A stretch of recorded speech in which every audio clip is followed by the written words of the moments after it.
Maharashtra today 24 news सत्य परिस्थितीचा सविस्तर आढावा।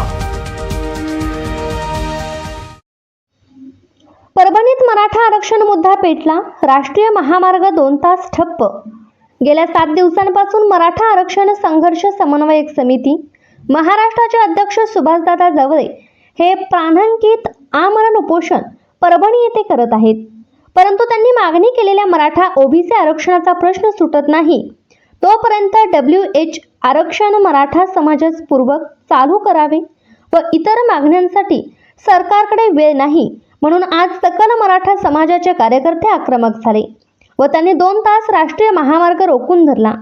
यावेळी मराठा आरक्षणाची जोरदार घोषणाबाजी करण्यात आली। पोलीस आणि प्रशासनातील अधिकारी यांच्यासोबत मराठा आंदोलन कार्यकर्त्यांची बाचाबाचीही यावेळी झाली। आंदोलन पोलीस प्रशासनाचे ऐकण्यास तयारीत नव्हते। शेवटी सुभाषदादा जावळे यांच्या विनंतीवरून सर्व आंदोलन त्यांनी शासनाला 2 दिवसांचा वेळ दिला आहे। जर 2 दिवसात शासनाचे शिष्टमंडळ मागण्यांसंदर्भात शब्द दिला नाही तर येणाऱ्या परिस्थितीस आंदोलनकर्ते जबाबदार नाहीत। महाराष्ट्र टुडे मराठीसाठी विशाल गायकवाड, परभणी।